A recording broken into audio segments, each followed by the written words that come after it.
Me avisan si se ve mi presentación.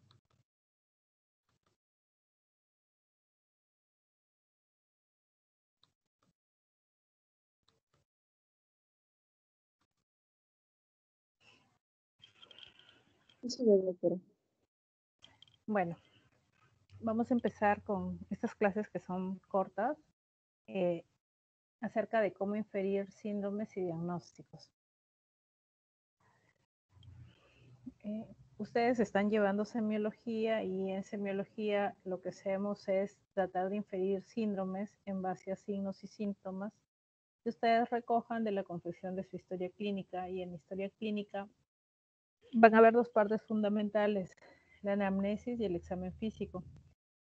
La anamnesis, como ustedes han visto, comprende varias partes, como la afiliación, enfermedad actual, que viene a ser el ítem más importante, funciones biológicas y los antecedentes, que se van a dividir en generales, fisiológicos, personales, patológicos y familiares.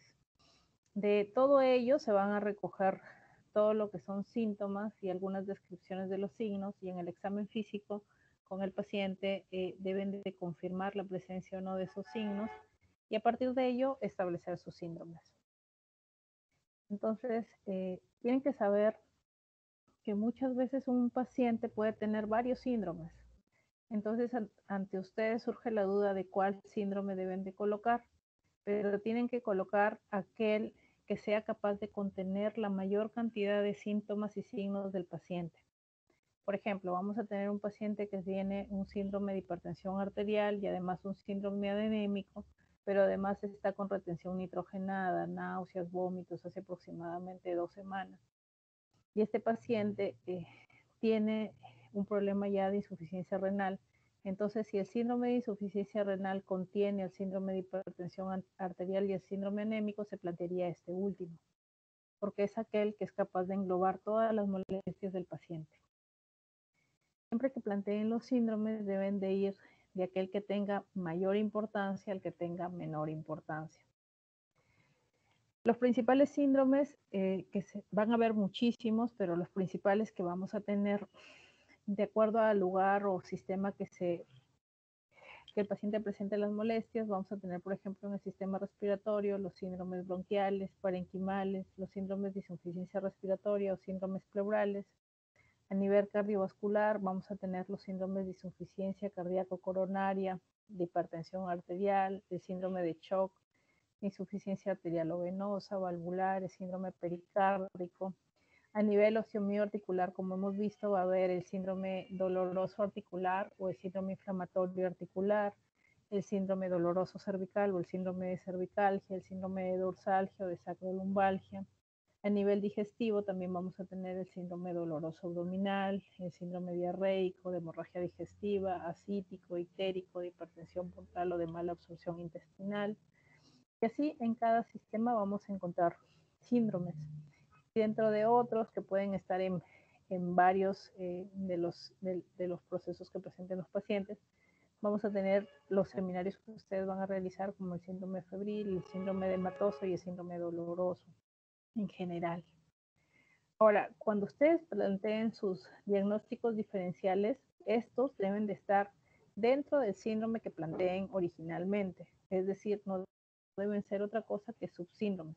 Por ejemplo, si estamos hablando de un niño que presenta dificultad respiratoria, sobre todo por las noches, que son repetitivas, y que es más difícil que realice la expiración, estamos sospechando de un síndrome bronquial y podemos plantear dentro de los diagnósticos diferenciales asma bronquial, sobre todo si es que es un niño con antecedentes atópicos o alérgicos, y si es que son procesos crónicos repetidos, podemos plantear una bronquitis aguda que también estaría dentro del síndrome bronquial y que, al igual que el asma, puede producir obstrucción del bronquio, pero como elemento de diferenciación van a ser procesos más agudos y generalmente acompañados de fiebre y con mayor toma del estado general. Si además existe el antecedente de que este niño se haya podido aspirar con un cuerpo extraño, podremos plantear un síndrome obstructivo bronquial por cuerpos extraños. Entonces, si todos ellos tienen como elemento común la obstrucción del bronquio, pero también tienen algunos elementos de diferenciación como el antecedente de haber jugado con un cuerpo extraño, el antecedente de fiebre o el antecedente de que son procesos en una persona atópica repetitivos y crónicos. Estos diagnósticos van a tener que estar dentro del síndrome que ustedes planteen. Entonces, la semiología tiene como objeto conseguir los síntomas y signos del paciente. ¿Y cómo lo van a lograr? Mediante preguntas que sean dirigidas y con un pensamiento crítico. Ustedes tienen que buscar mediante sus preguntas dónde está el problema, cuál es la función alterada de ese dónde, qué mecanismo de lesión tiene o lo lleva a esa disfunción. Y a partir de ahí vamos a dar un diagnóstico etiológico, el cual puede ser microbiológico si sospechamos de una causa infecciosa, ya sea por virus, bacterias, hongos o parásitos, físicos si es que es una alteración de la estructura, químicos si es que es una alteración más bien de la función, psicosocial, inmunológico si son procesos autoinmunes o inclusive neoplasias. Entonces, de esta forma va a establecerse una alteración o patogenia, y si es que lo que se altera solamente es la función, la alteración sería fisiopatológica, pero si es que ya hay una alteración de forma, eso lo vamos a evidenciar con una alteración en su anatomía patológica, que puede ser a nivel microscópico o a nivel macroscópico. Con respecto al diagnóstico anatómico topográfico, ustedes al realizar sus síndromes y plantear la parte anatómica, tienen que ser capaces de localizar anatómicamente o topográficamente dónde está el proceso patológico. Tienen que tener en cuenta que algunos síntomas van a variar según la localización del proceso patológico, y esto les va a permitir no solo decisiones médicas, sino también quirúrgicas y pronósticas. Por ejemplo, un paciente que tiene una tumoración a nivel del colon. No es lo mismo si es que la tumoración está en el colon sigmoides, que va a producir sobre todo procesos obstructivos o procesos de estreñimiento crónico, así se encuentra en el ciego, porque a nivel de ciego va a producir más procesos anemizantes. Entonces, es importante que los tumores los localicen de acuerdo a lo que les cuente el paciente, ya que no tienen la misma presentación en un mismo órgano. Lo mismo sucede con las lesiones neurológicas o accidentes cerebrovasculares, entre otros. Dentro del diagnóstico etiológico, lo que va a determinar es la causa de la enfermedad. Esta causa puede ser física, cuando se altera la forma, microbiológica, cuando son infecciones, químicas, cuando por ejemplo se altera el pH o las sustancias o los fluidos, farmacológicas si es que es producido por ingesta de medicamentos, inmunológicas si son procesos autoinmunes, si son alteraciones endocrinas o no, si son tumorales o más bien van a tener una etiología psicosocial. Con respecto al diagnóstico fisiopatológico, lo que va a consignar la patogenia es el mecanismo de la lesión. Y este mecanismo de la lesión se puede dividir en una alteración de la función, y entonces estamos hablando de una fisiopatología o una alteración morfológica, ya sea a nivel macro o microscópico, y esto lo vamos a determinar mediante la anatomía patológica. Y finalmente, el diagnóstico nosológico viene a ser la parte final o concluyente, en la cual ustedes llegan a determinar su diagnóstico en base a sus elementos clínicos epidemiológicos que defiendan la conclusión a la que llegan. Por ejemplo, vamos a tener este caso clínico. Es un paciente de 82 años que no tiene alergias y que viene con dolor lumbar. ¿Qué le preguntarían? Los escucho.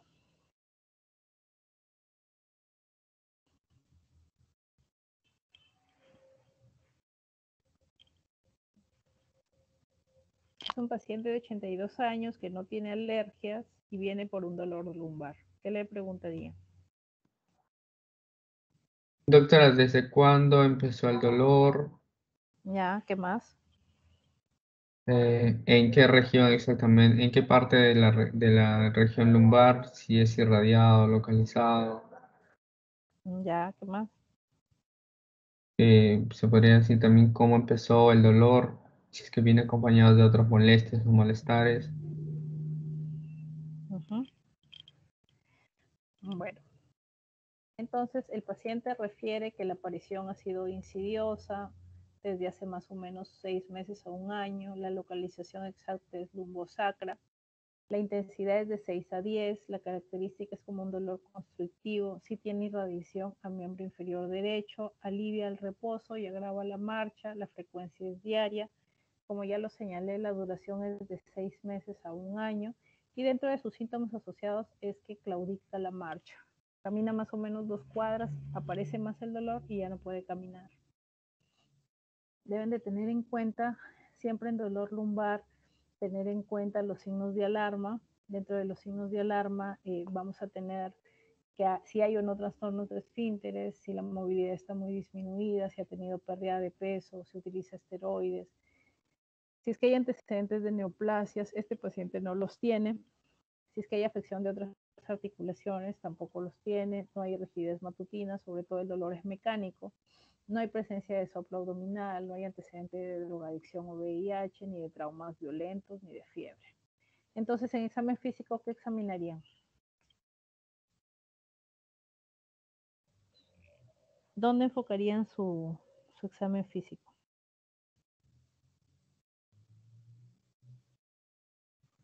¿Qué le harían al paciente?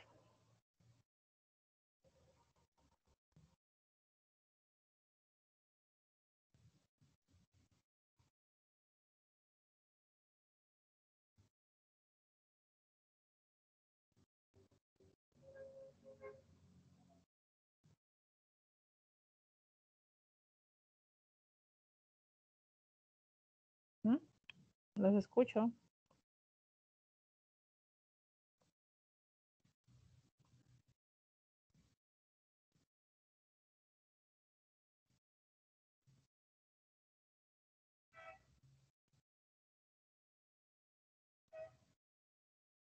Doctora, hace un Hola, ¿se corta? ¿Se corta? No, no te escucho bien. de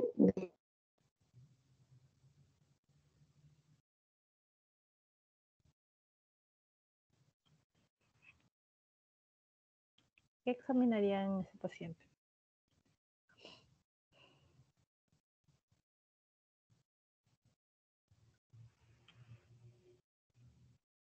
Si no participan, no vamos a terminar la clase.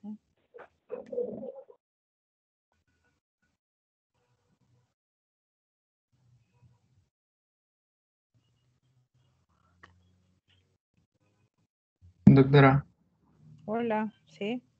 ¿Qué eh, examinaría en este a paciente? la ectoscopía podríamos visualizar si es que se encuentra erguido de pie o está con una posición semiflexionada.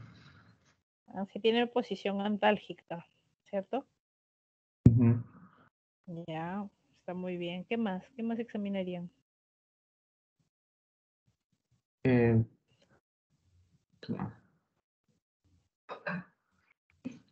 ¿Cómo?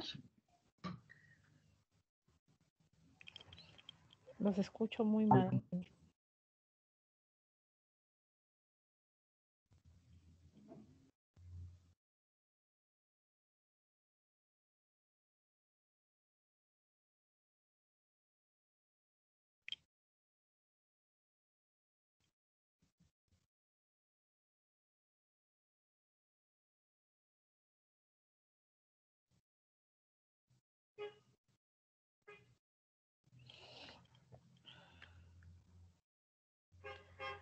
Bueno, como acabamos de ver en locomotor a nivel de columna, examinaríamos cómo camina, como bien lo dijo su compañero, si es que tiene alguna posición antálgica.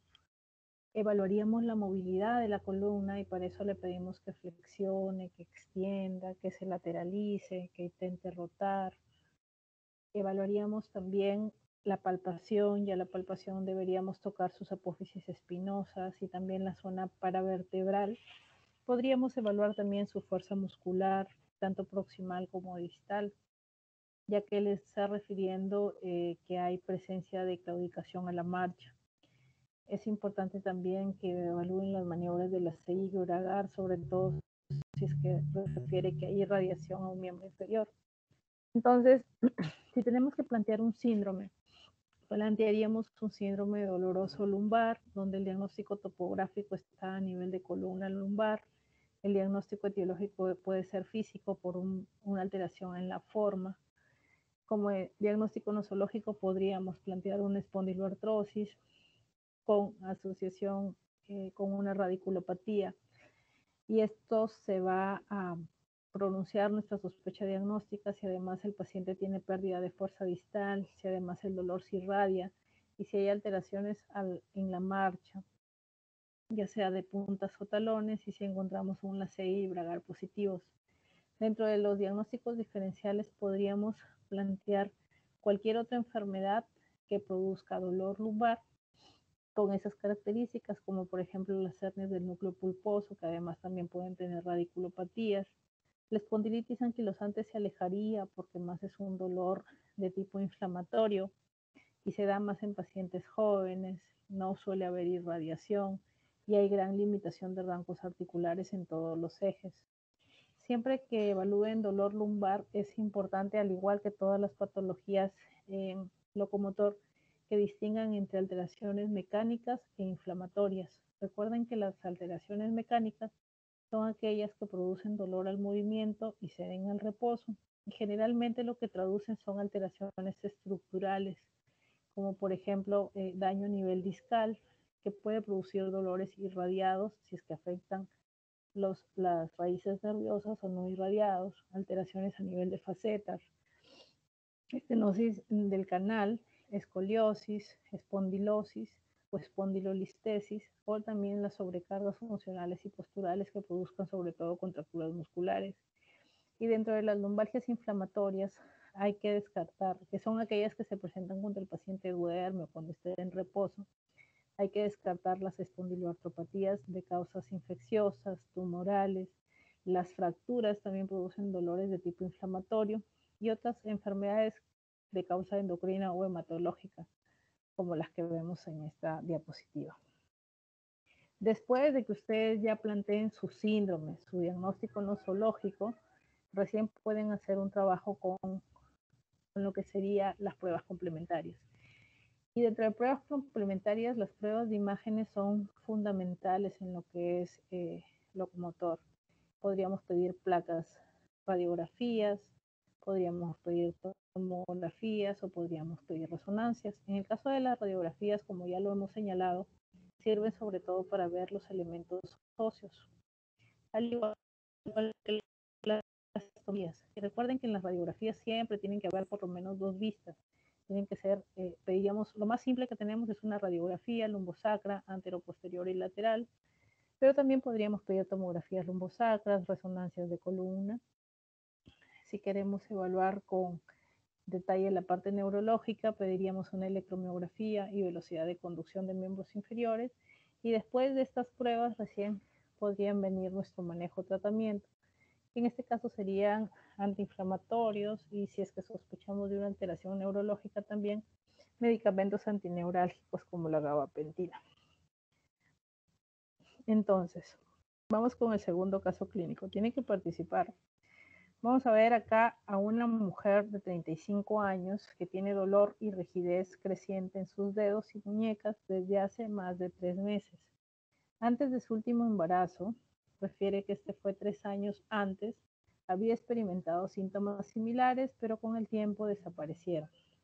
Después del nacimiento de su último hijo, que fue hace 3 años, la paciente refiere una mayor intensidad de los síntomas, encontrándose progresivamente más torpe para llevar a cabo las tareas diarias y las aficiones habituales, como jugar con su videoconsola. Los síntomas eran peores en la mañana y la paciente no presentaba problemas en otras articulaciones. Ella refiere dedos y muñecas. ¿Qué le preguntarían ustedes?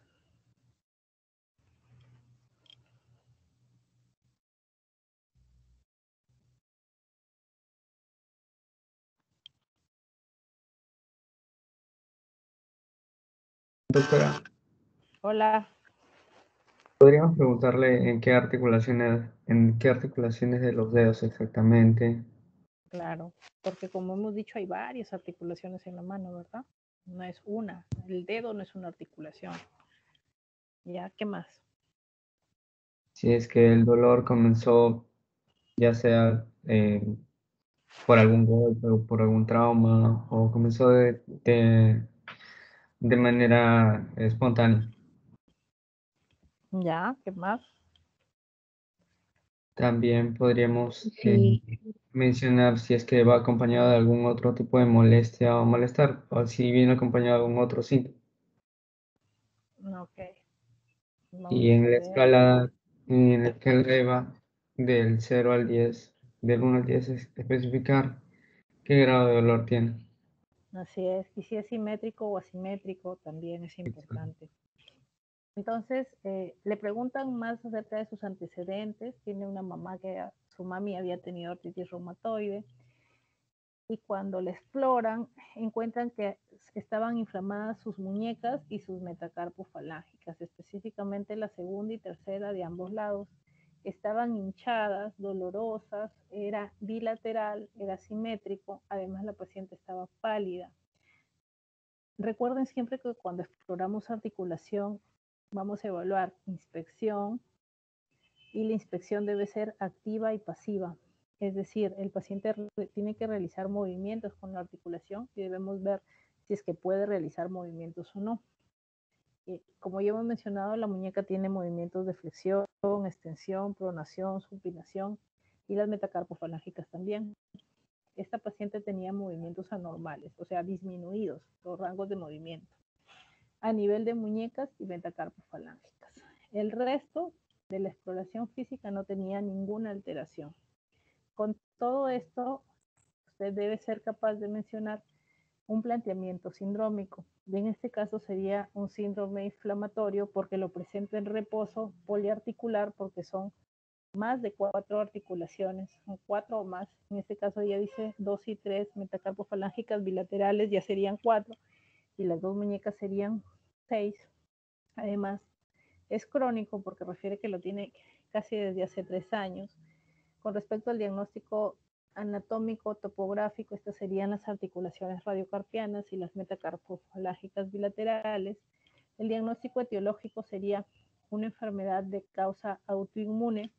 El diagnóstico nosológico sería una artritis reumatoide, teniendo en cuenta los antecedentes de la paciente, teniendo en cuenta que el cuadro clínico que presenta es una poliartritis inflamatoria simétrica crónica y que afecta sobre todo articulaciones pequeñas, como son las articulaciones de sus manos, y también afecta a las muñecas, que son articulaciones medianas, y dentro del diagnóstico diferencial tienen que plantear aquellas que puedan producirles también síndromes inflamatorios poliarticulares crónicos, como por ejemplo el lupus. El lupus puede producir un síndrome inflamatorio poliarticular crónico, la dermatomiositis también, la osteoartrosis también.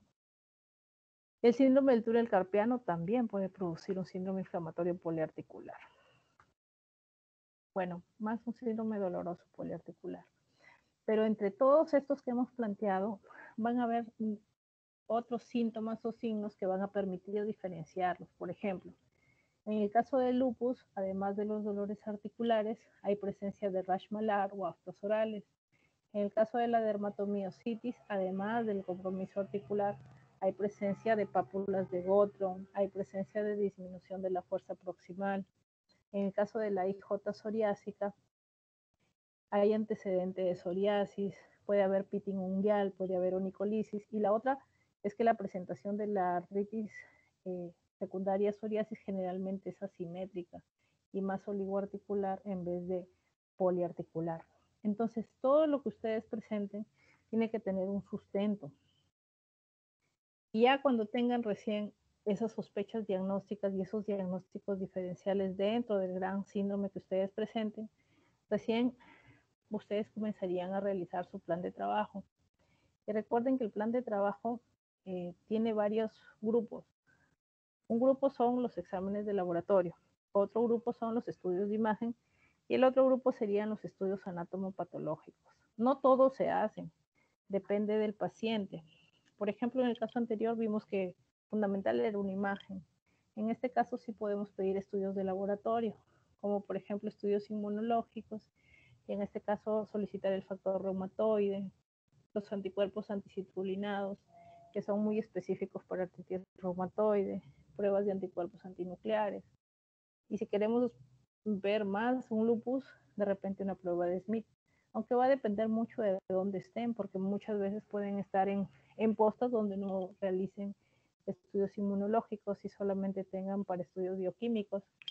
Y en este caso podemos pedir un hemograma completo, reactantes de fase aguda como la velocidad de sedimentación y proteína C reactiva. Podemos pedirle pruebas de imágenes como las radiografías de manos. Y recuerden que siempre las radiografías tienen que ser en 2 vistas. En una no nos sirven, tienen que ser en 2. En el caso de las articulaciones de las manos pediríamos una imagen anteroposterior y oblicua. Y también podemos plantear el tratamiento. Eso también lo van a ver más adelante. Vamos a presentar el último caso.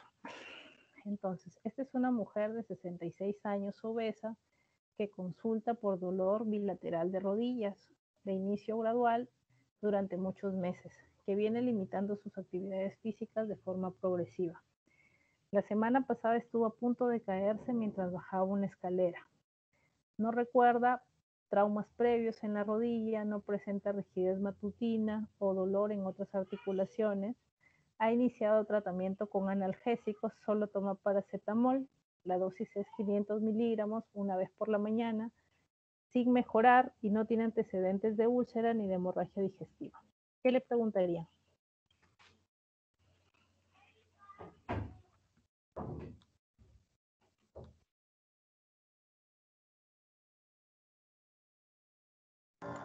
¿Cuál es el grado de dolor del primer episodio?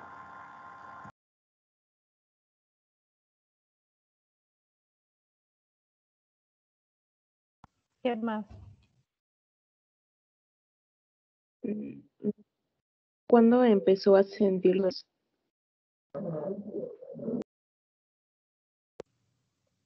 Ya.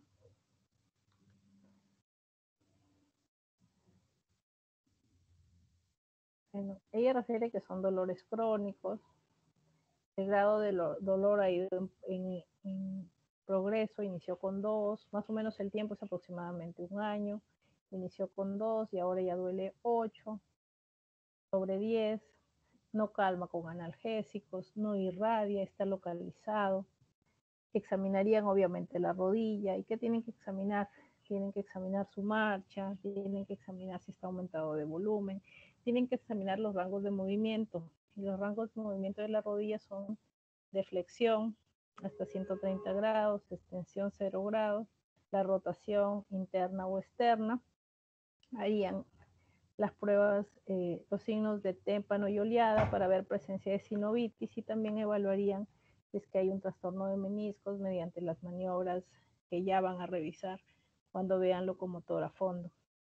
Entonces, si es que las rodillas estuvieran inflamadas, o si encontraran ustedes oleada y témpano, podrían plantear un síndrome inflamatorio oligoarticular en este caso, ya que son solamente las rodillas. Si no las encontraran inflamadas, sería solo un síndrome doloroso oligoarticular.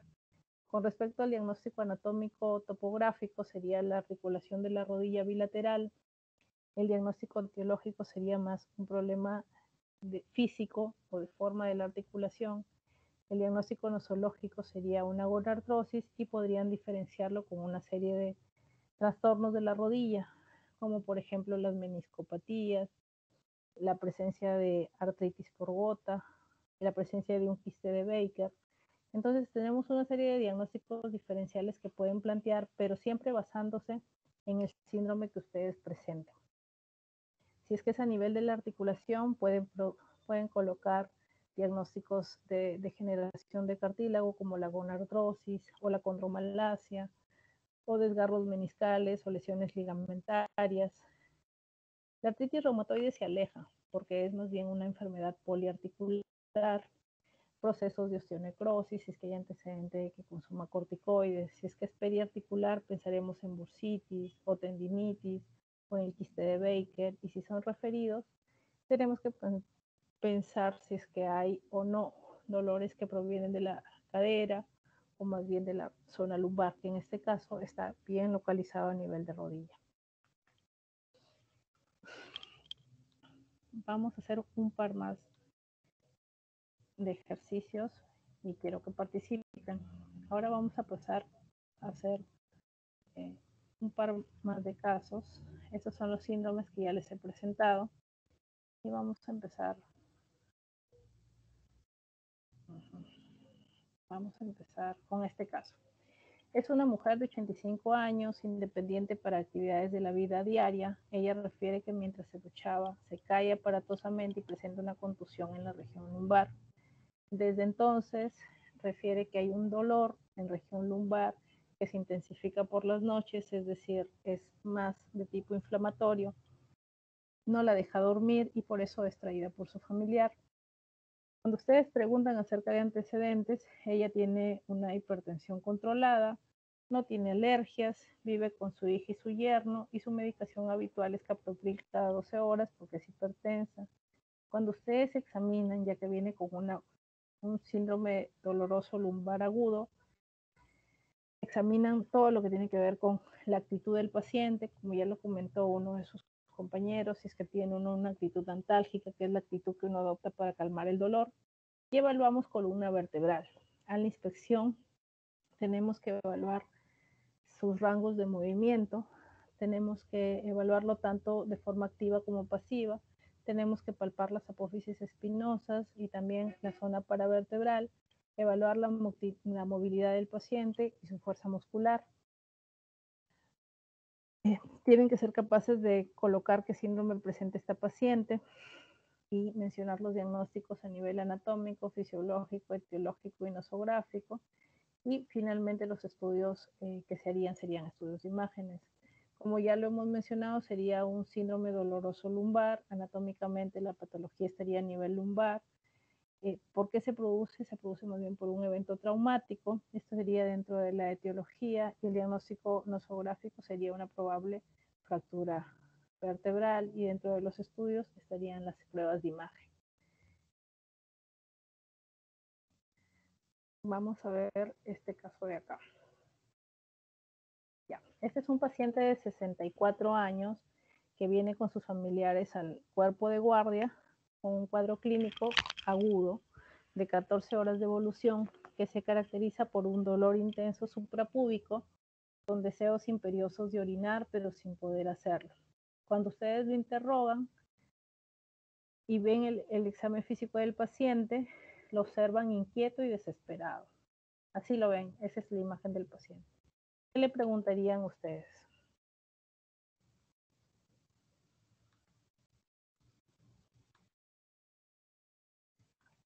Participen.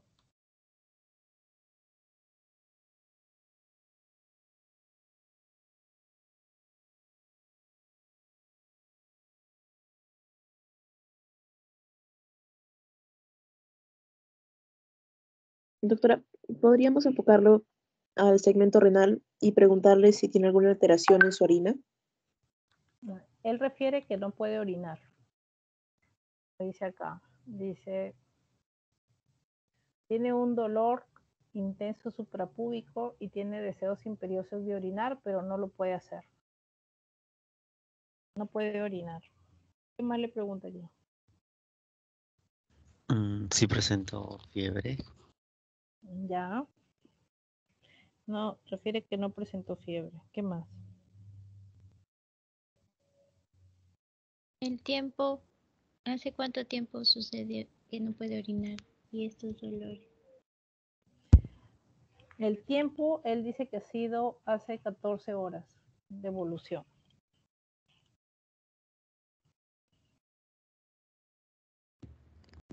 ¿Cómo es ese dolor, no? Tipo de dolor. Es un dolor intenso, tipo constrictivo.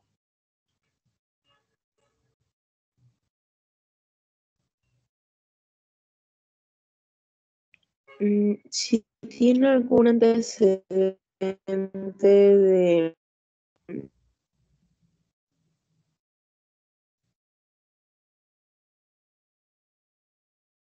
¿Perdón? Si se acompaña con algún otro síntoma.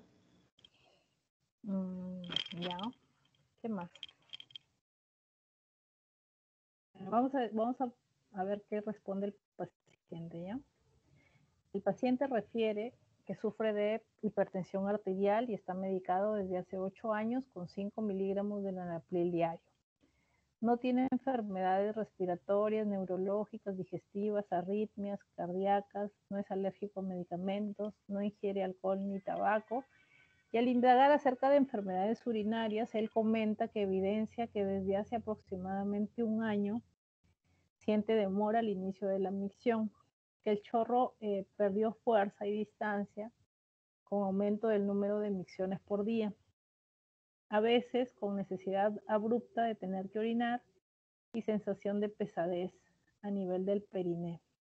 Nunca le hizo una consulta por eso, nunca hizo exámenes urológicos, no ha tenido episodios de infecciones, fiebre, cólico renal ni ningún otro cuadro. ¿Qué le examinarían?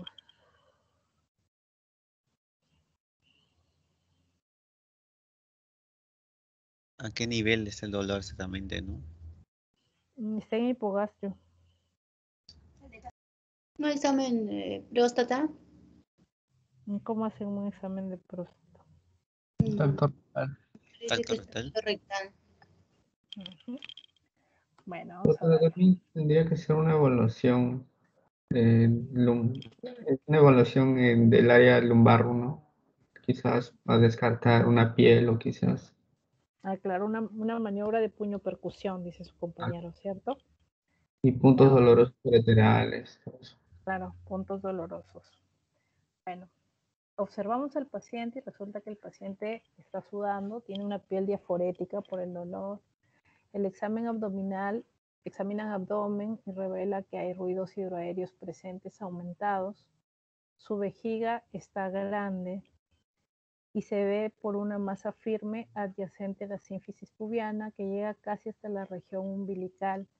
Y cuando ustedes percuten, hay matidez, la palpación vesical produce dolor y aumenta su deseo de orinar y estamos ante la presencia de un globo vesical. Le toman sus signos vitales, su presión arterial está en 140/85, su frecuencia cardíaca está en 104, su frecuencia respiratoria está en 18, su temperatura en 36,6 y satura bien, en un 98%.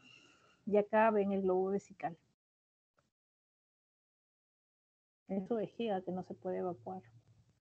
Si lo palpan como una masa blanda, depresible, no adherida a planos profundos y dolorosa la palpación.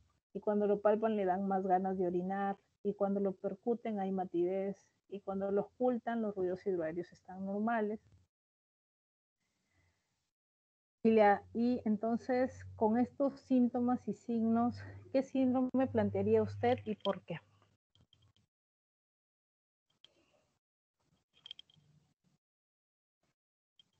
Síndrome obstructivo, otro. Obstructivo, ¿qué más?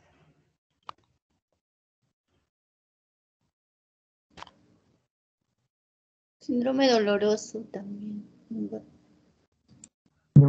Síndrome febril. No tiene fiebre, él no dijo que tenía fiebre. Perdón. No, y en sus signos vitales estaba en 36,6, ahí está. Uno dice síndrome doloroso y otro dice síndrome obstructivo. ¿Cuál de los Doctora, dos? ¿podría ser un síndrome nefrítico también? ¿Por qué? Porque indicó que tenía presión arterial alta. Pero no es por lo que está viniendo ahora. O sea, un paciente viene Ya estoy. con una obstrucción para orinar, no puede orinar y tiene la presión alta y ya tiene un síndrome nefrítico. No, ¿verdad? Recuerden que el síndrome nefrítico básicamente es proteinuria. Proteinuria por debajo de 3,5 gramos, microhematuria, hipertensión, pero no es un problema de que no orina. Este señor tiene problemas porque no orina.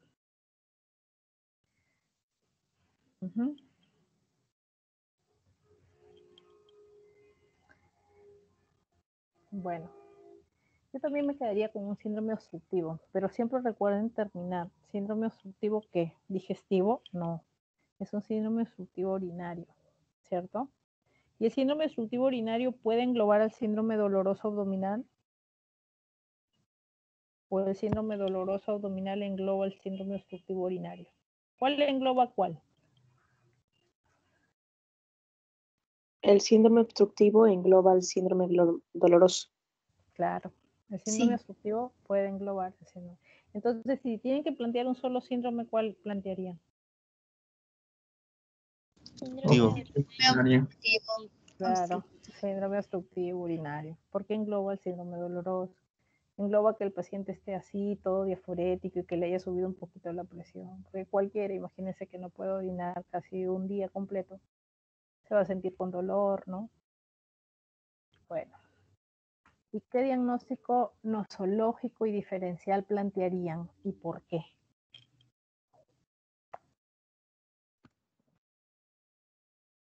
Doctora, pero también tendríamos que tener los resultados del examen físico o no necesariamente. En el examen físico lo que encontraron fue eso, el lobo vesical. Fue lo más rápido que pudieron hacer, lo acostaron en una camilla, lo desvistieron y fue lo que vieron. No Y hicieron tal. según lo que dice acá, todavía no hacen el tacto rectal. Solo hicieron exploración de abdomen. ¿Qué diagnóstico podrían plantear con esa información que tienen? Recuerden que su diagnóstico nosológico y sus diagnósticos diferenciales tienen que estar dentro del síndrome obstructivo urinario que ustedes presentan. O sea, su diagnóstico nosológico tiene que pertenecer al síndrome obstructivo urinario y sus diferenciales tienen que tener también características de una obstrucción urinaria, pero que por algún motivo le causen, también así como tiene similitud, también debe tener alguna diferencia. Y el nosológico que planteen tienen que ser aquel que tenga más sustento epidemiológico y otros factores que los lleven a plantear ese diagnóstico. ¿Cuál sería su diagnóstico nosológico y planteen diferenciales? Doctora, podría ser hiperplasia benigna de próstata, adenocarcinoma, inclusive también de próstata. Ya, está bien. Una hiperplasia benigna de próstata te puede producir un síndrome obstructivo urinario, yo creo que sí, ¿verdad? Sí. Y un adenocarcinoma de próstata te puede producir un síndrome obstructivo urinario también. ¿Y en qué se diferenciarían? Mm, Bueno, muy aparte del grado de malignidad, la presencia de un proceso proinflamatorio también, es decir, si viene acompañado de fiebre.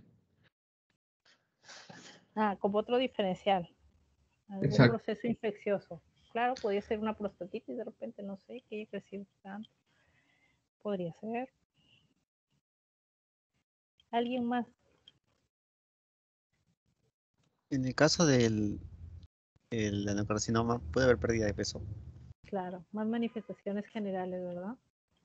Más decaimiento, más palidez, de repente pérdida de peso. Él refiere casi un año de síntomas de obstrucción urinaria. Bueno, y también, entonces, el trabajo que ustedes tienen que hacer es ese, es recolectar los síntomas de la historia, recolectar los signos de su examen físico, y si ahora no pueden hacer examen físico, tratar de buscar esos signos en su anamnesis, y de acuerdo a eso, plantear recién sus diagnósticos, que pertenezcan a ese diagnóstico, a ese síndrome, tanto la parte nosológica como diferencial. Y el nosológico va a ser aquel que ustedes tengan más sospecha de que puede realizar, de que puede encajar en ese diagnóstico. Y el diferencial tiene que estar cercano también a ese diagnóstico. Puede ser, por ejemplo, cálculos a nivel de vejiga que produzcan una obstrucción en la salida de la orina, pero obviamente los cálculos vesicales va a ser mucho más difícil que un cálculo vesical obstruya la salida de la orina a que la próstata se hipertrofie simplemente ocluya la uretra y no deje salir la orina. Entonces, el diagnóstico diferencial tiene que ir obviamente acompañado también del tacto rectal, ¿verdad?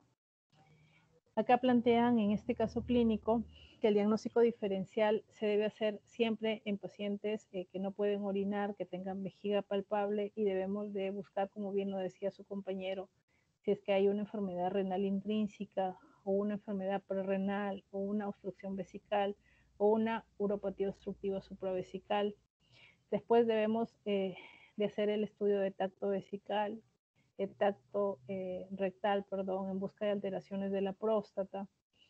Y cuando se logre solucionar lo de la obstrucción urinaria, deberíamos estudiar esa orina en búsqueda de que hayan o no procesos infecciosos y ver la función renal mediante la determinación de creatinina, urea y electrolitos séricos. Y finalmente, la ecografía también nos puede ayudar dentro del plan del trabajo, y dentro de la ecografía pediríamos una ecografía vesicoprostática y renal también, ¿no? Ahora, ¿cuál sería su manejo inmediato en ese paciente? ¿Qué le harían al paciente?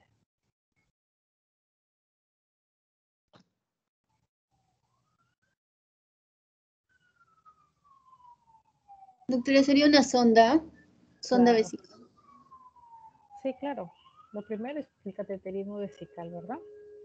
Ahora, para todo procedimiento que ustedes hagan, tienen que saber que pueden haber contraindicaciones. Las contraindicaciones del cateterismo vesical son que hayan lesiones a nivel de la uretra, que hayan traumatismos vesicales, que haya presencia de material purulento en el meato uretral. Siempre que hagan un procedimiento, el paciente le deben de informar lo que van a hacer. Igual cuando hacen su examen físico no pueden cogerlo y desvestirlo, tienen que hablarle, decirle vamos a explorar esto, esto se le va a realizar y tener su consentimiento. Hay diferentes tipos de sonda, tampoco es el objetivo de la clase que vean los tipos de sonda que hay. Estas son de diferente calibre, generalmente tienen un balón inflado con la final, un balón que se infla cuando ya está en el interior de la uretra con la finalidad de evitar que esta sonda se mueva. El procedimiento se realiza también con anestésicos previamente a nivel de la misma sonda. Y con eso se coloca por el meato uretral y con eso se logra evacuar la orina. El alivio del paciente por lo general va a ser inmediato, pero de esta forma solamente lo que hacemos es aliviar por el momento al paciente, pero tenemos que continuar los estudios, como bien lo dijo uno de sus compañeros.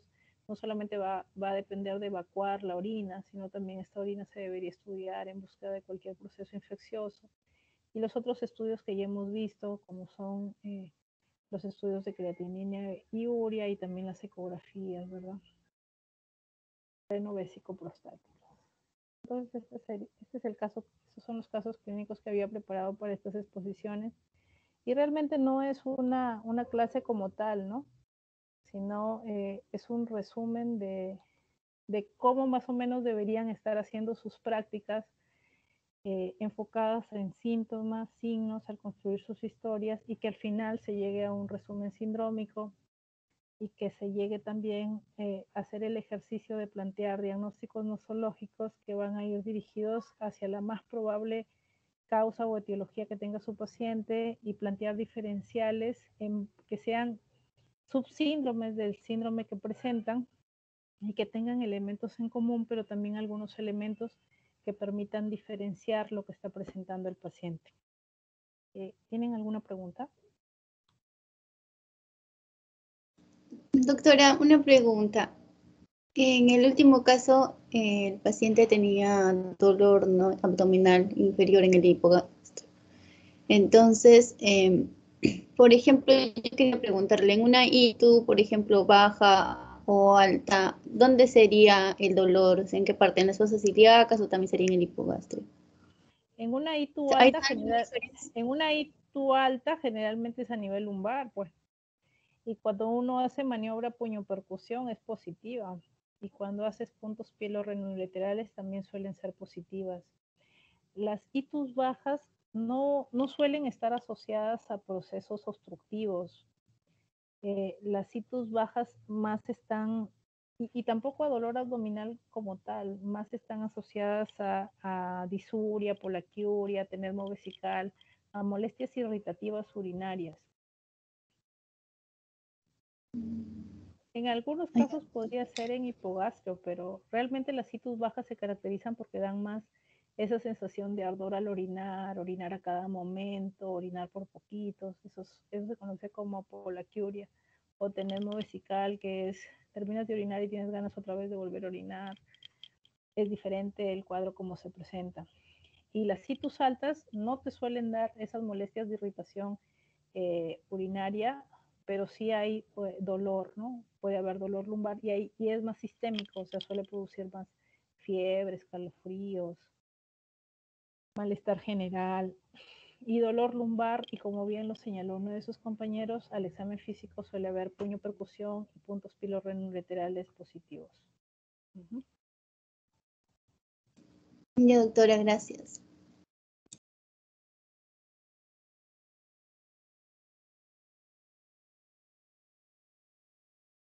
Bueno, creo que esas clases también sí están colgadas, ¿cierto? En su material. Doctora, me dicen que esta clase sí no tenemos las diapositivas aún. Ah, ya, voy a colgarlas entonces. Realmente, como les repito, son ejercicios sobre todo para que ustedes refuercen lo que se está buscando en este segmento, ¿no? Pero ustedes tienen que desarrollarlo también en su práctica. Yo voy a colgar estas clases, no se preocupen. Doctora, las dos las va a colgar, ¿cierto? ¿O solo esto? Sí, las dos. No, locomotor sí está colgado, ¿no? ¿O no? Sí, sí, lo que pasa es que yo sí lo habían colgado, pero está en desorden las diapositivas, no está en el orden que usted lo ha presentado. Ah, ya. Ya no se preocupen, yo cuelgo todas, las 3 que hemos visto hoy día. ¿Ya? Ya, ¿Está bien? listo. Ok, entonces voy a dejar, ya dejé de compartir, voy a dejar de grabar. ¿Sí? Sí. Em,